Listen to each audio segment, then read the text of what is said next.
Welcome, everyone, to the Telco Tech Trends podcast, where we're going to dive deep into some of the biggest shifts shaping the telecom industry. I'm your host, Ajay Chankramath, and today we have an exciting conversation lined up for the role of AI in transforming telecom networks and connectivity. With 5G adoption skyrocketing, the industry is at crossroads. Telcos are striving to evolve beyond just being a connectivity provider and becoming more of that central force in driving their digital transformation. AI is playing a pivotal role in that shift, as maybe from improving their customer experience and reducing that operational efficiencies to enable that autonomous networks and unlocking new revenue streams. To help us explore this transformation, I'm joined by three amazing industry heroes. First, I have Sean Cassidy, a thought leader in telecom security and AI-driven customer experience. He's currently the Managing Director of Communications and Media Business at Brilio. Welcome, Sean. I also have Harikrishnan Srinivasan, an expert in network optimization, cloud strategies, and predictive AI. Hari is currently Managing Director and Delivery Head of Communications and Media at Brilio. Welcome, Hari. And last but not the least, I have Prashant Maloo, who's the current CTO of our telecom business here at Brilio.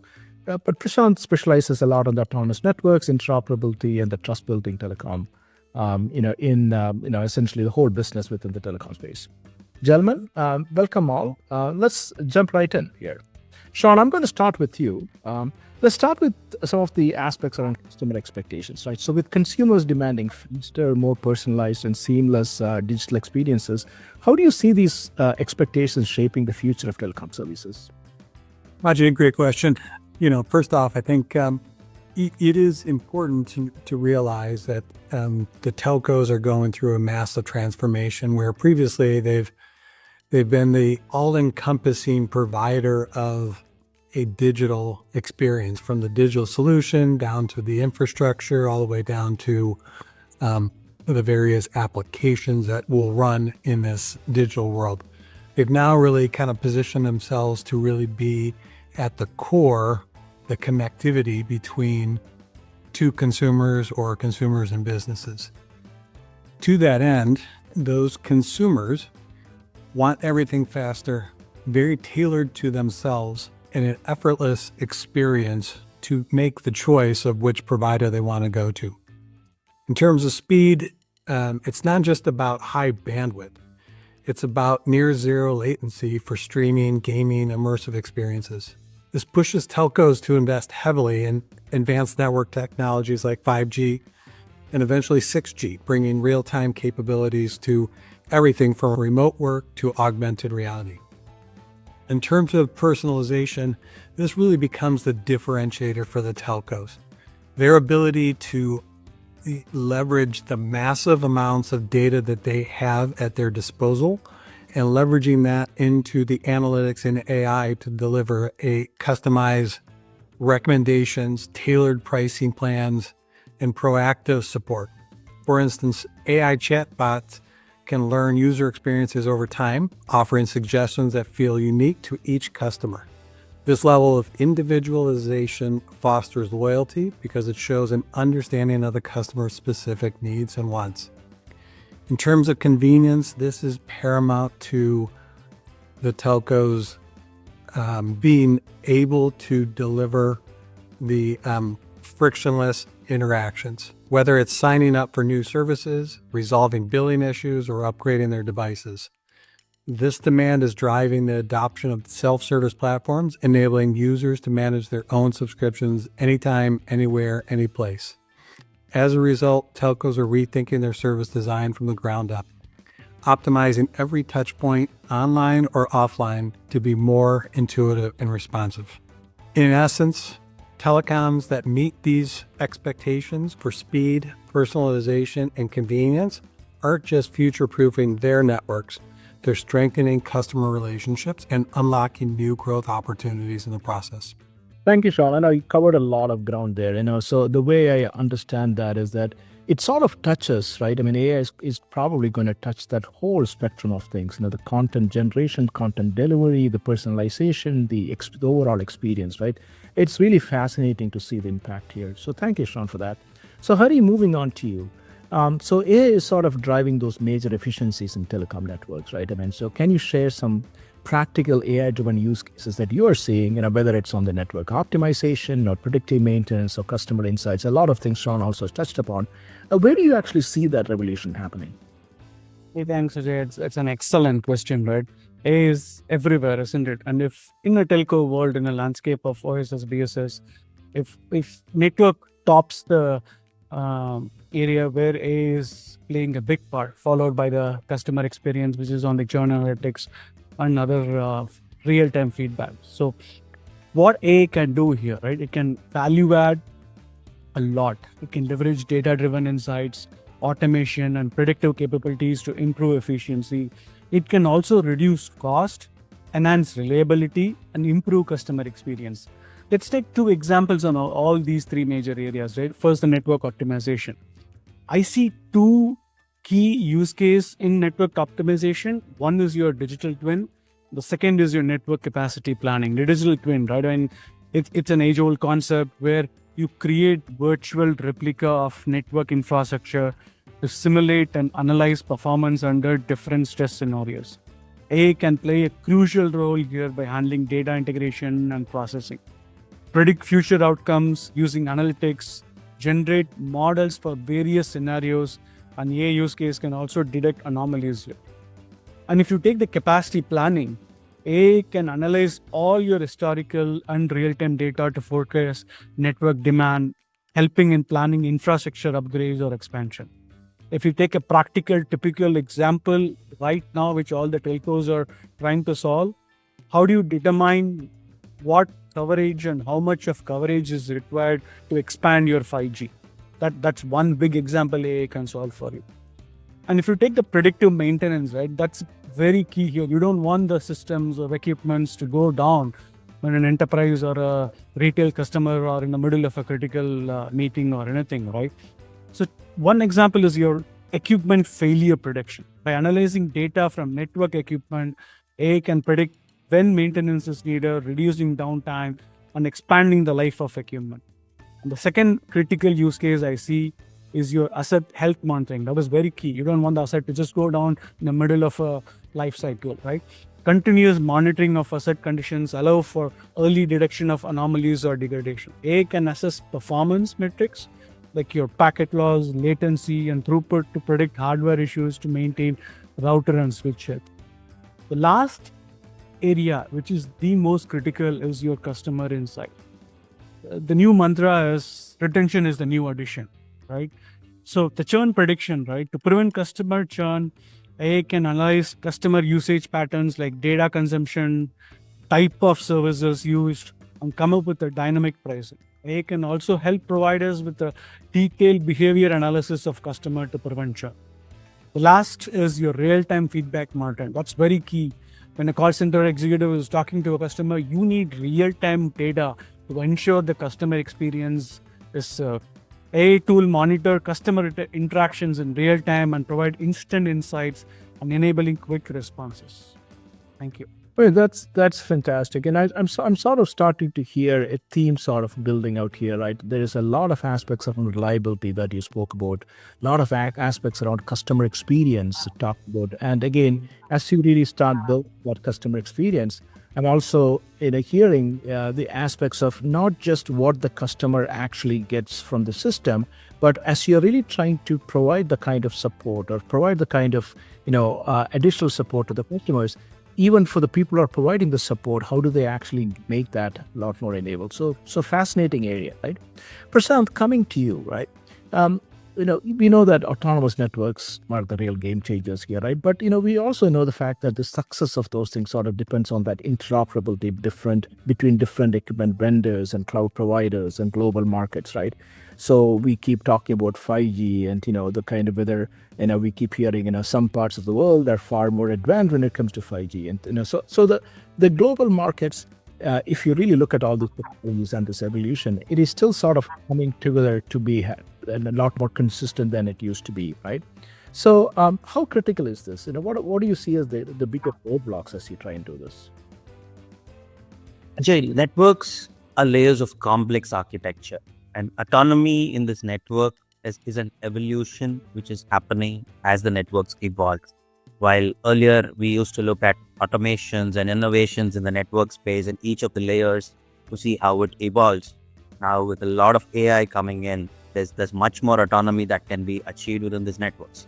And what we call as autonomous networks fundamentally hinge on the idea of moving, what Hari said, from an insight to an intent to an action. And that is what we call in the autonomous network world as closed loop controls, right? Implementing this closed loop controls is not that easy because you need to look at how the networks are layered, how it comes up from a bottom up and a top down. And that's really crucial for accelerating this true autonomy. Telcos are on their path, of achieving autonomy, and with AI advancing day over day, there are much more levels of maturity that can be added here. Just take the example of a bottom up layer here. We have the network resource layer, we have the services layer, and the business layer. Each go through their own closed loop mechanism, their own way of automations. There are a lot of intents within these layers, but what's most important is how these loops interoperate with respect to intents being traversed across and the actions being able to percolate top down and bottom. The same applies if you look at the layers from a different perspective of today, what we call as infrastructure, platform, applications, with a lot of things running on the top. The larger the scope of the closed loop control that we do here, the complex becomes the end-to-end handling. And when we talk about heterogeneous networks, we talk about multiple vendors, we talk about multiple clouds, or even different regions, the data coming in from there. And as Sean was saying, customers look at speed, they look at convenience, frictionless interactions, and how do we enable this across these layers really forms, the path to maturity for autonomous networks. Well, that's fantastic, Prashant. I think we should probably have deeper conversations on each of those topics, right? So this is fantastic for the listeners to actually take it in. So, Sean, sort of switching topics a little bit onto more on the security side of things, right? So with quantum computing and edge computing rapidly evolving right now, what's your recommendation on what telcos should be thinking about from their security frameworks, to obviously protect critical data and infrastructure, which is a huge problem that has been around forever, but it's so much more important today than ever been, right? Before we even get into the quantum and edge computing discussion, I think it's important to note that I think regulation is going to be a key consideration for the security frameworks. I think, the ability to manage the complexity of a distributed network, a network that sometimes even spans multiple providers that they don't control, is going to require them to think differently about how to put in place security frameworks across the network end to end. So ensuring that data remains within specific geographical borders while still enabling this low latency edge processing is going to call for policy-based orchestration and careful placement of edge nodes. So I think first and foremost, it will be driven a little bit by regulations as opposed to just the technology. On the technology side, with the rise of quantum computing and edge computing, introduces a dual challenge for telcos. Post-quantum cryptography on one hand and distributed security on the other. Quantum computing could break many of today's encryption algorithms, so telcos must start integrating quantum safe or even post-quantum cryptographic methods to future-proof their systems. Although practical quantum computers may still be a few years away, adapting cryptographic agility now, where systems can be quickly updated to new standards, will minimize risks as soon as quantum threats become real. At the same time, edge computing pushes processing closer to end devices, outside the control sometimes of even the telcos, dramatically expanding the potential attack surface. So ensuring that there is a continuous threat evaluation and management requires a robust zero trust approach where every node, every device, and workload is treated as potentially hostile until verified. Techniques like microsegmentation and consistent encryption of data in transit and at rest become critical. AI-driven security monitoring can detect anomalies in real time and automate responses before threats propagate. Ultimately, adapting these security frameworks in the quantum and edge era means embracing cryptographic agility, zero trust principles, and holistic orchestration to protect both data and infrastructure in a rapidly evolving threat landscape. And this is so apt considering that Microsoft just came out with their announcement of their quantum chip, like, couple of weeks back, right? I mean, this is something that people should be really starting to think about. So thank you for that, Sean.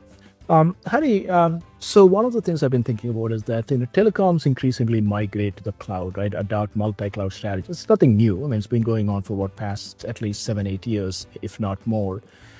So how can they actually sort of again, keeping on this same thread of security, right? How can they maintain that robust security, ensure seamless workload orchestration, and ultimately that data sovereignty, right? I mean, because all the problems that we typically talk about when you do that migration is sort of exasperated in my mind when it comes to telco, right? I mean, because of the kind of challenges that you have. So how do you typically approach that? Good question, Ajay. Thank you. I think one size doesn't fit all, right? So telcos, they have on-prem, single cloud, multi-cloud, they have all possible combination, right? So balancing is very key here, right? So they have to balance among security, seamless workload orchestration, and data sovereignty. Sean touched a great point, right? Zero security breach, right? Zero trust. If you want a zero breach, you need a robust security starts with the zero trust approach. That's very key here, where every user, every device, and every service must continuously verify its credential. This includes your encrypting your data when it is at rest on your servers or on your cloud, also when it is in transit between clouds or between your services or APIs. Enforcing strict access controls and regularly auditing cloud services for vulnerabilities is very important. By combining these measures with automated threat detection and response, telcos can stay resilient even as they scale. Second one, the seamless workload orchestration is achieved by standardizing on containerization and policy-based management. Platforms like Kubernetes can unify different and cloud environments under a single orchestration layer, ensuring that applications can be deployed quickly and consistently.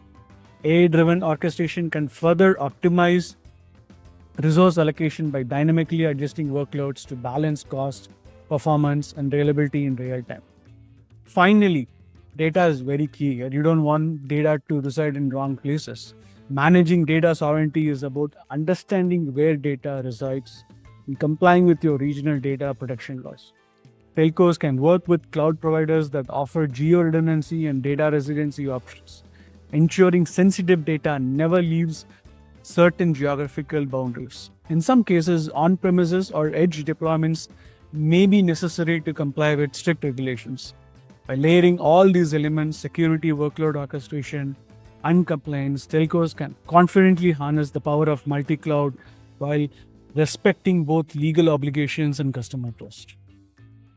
I mean, this is great because one of the things I remember reading recently is that, I've been working on cloud migration related activities for so many years, is that if you really look at some of the biggest footprints on the cloud across the board, across any of the CSPs, you always see that it's usually telcos, right? That sort of, validates the point that this is one of the most complex and the most compute intensive, not just from a compute point of view, the data and compute intensive, footprints that you can think of. So thank you, Hari, for that. Prashant, coming back to you, right? I mean, so we know that AI is playing a bigger role in telco operations, right? I mean, whether it is sort of maintaining that consumer trust, or is it, something that is more on the technology side of things. We know that these telecom operators need to ensure some level of transparency and accountability while leveraging all these great insights that you could get out of AI, right? How do you see the telecom operators doing that?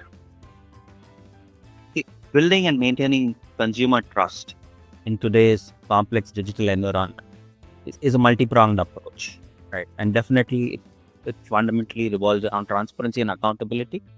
Firstly, telcos must communicate clearly, on how they collect, store, and use customer data. This is by providing easy to understand privacy policies and real-time notifications to customers so they feel control of their information. Now, communication holds the key here. And secondly, now as we implement the robust security measures, we may go ahead and in years to implement quantum cryptographic measures. We implement a lot of robust security mechanisms. We also need to have systemic approaches in those frameworks on how frequently we audit them.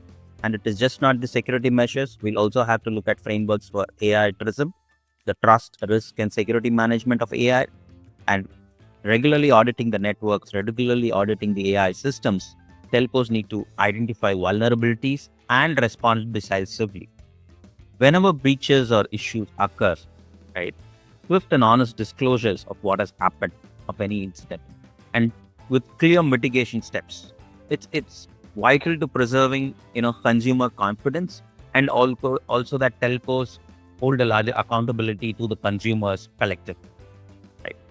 Finally, it's all about user-centric experiences where we communicate, we build the trust, and then we prioritize security and privacy that lasts, over a period, right? By demonstrating empathy for users, by aligning the products and the services with real-time user needs, keeping it minimal, building robust systems.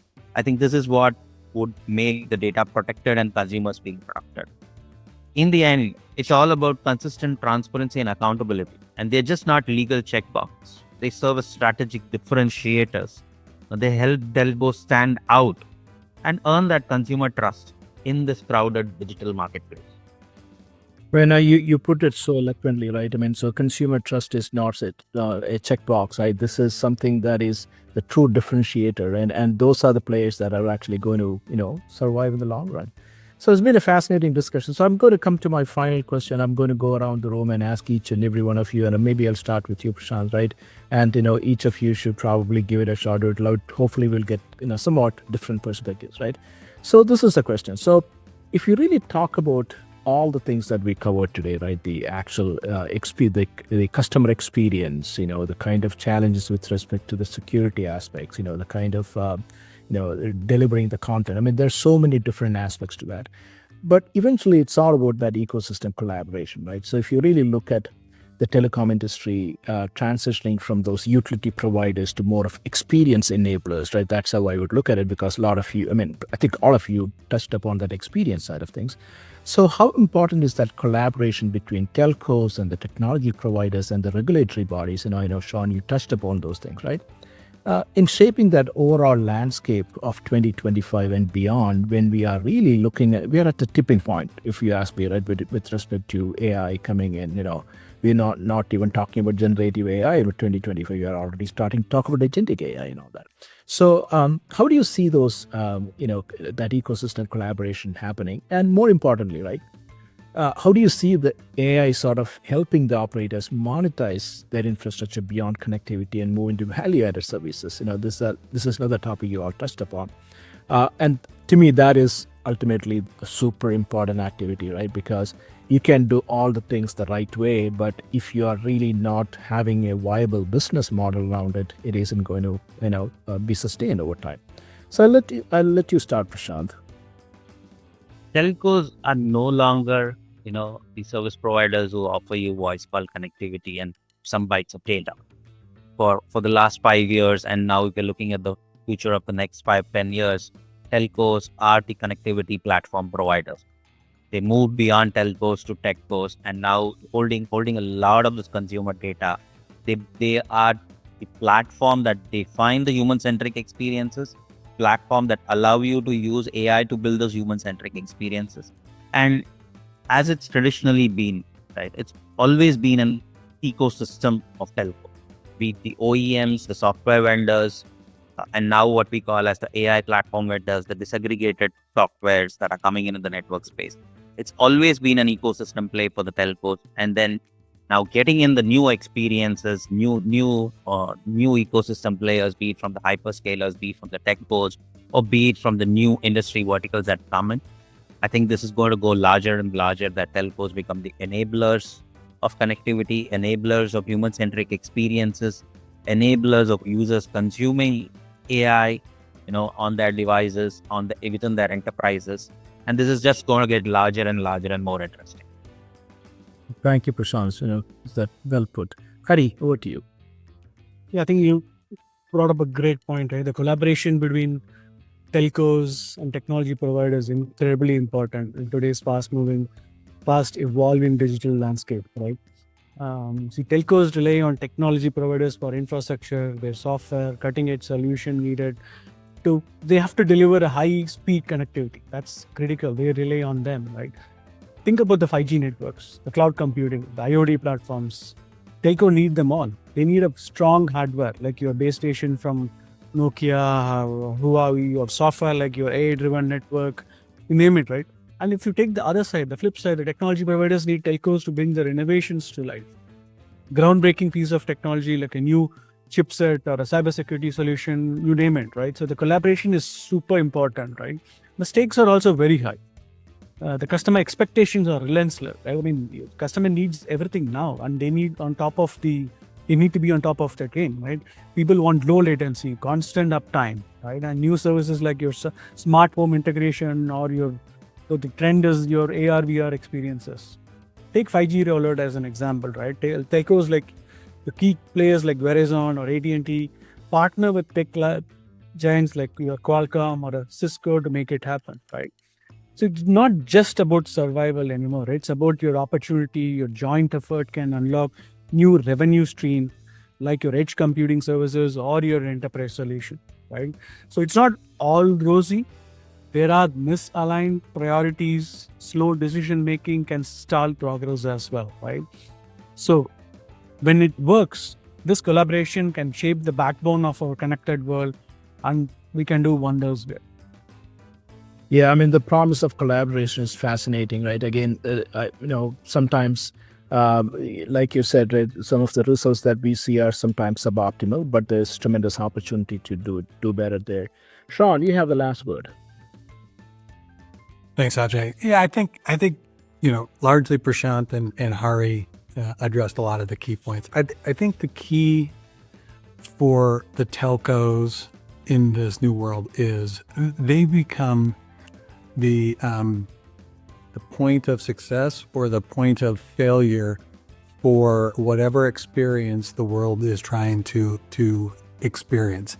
So you look at some of the recent involvements of shows that have broadcast fights, and then there's a poor experience. It all gets blamed on the telcos, right? Or there's a Twitter feed that goes off, and the world goes nuts looking at this, and people get to see that information in real time, and they get to enjoy that experience, and it's because of the success of the telco. But it really becomes a collaboration end to end of the telcos, the applications, the technology partners that all make it work.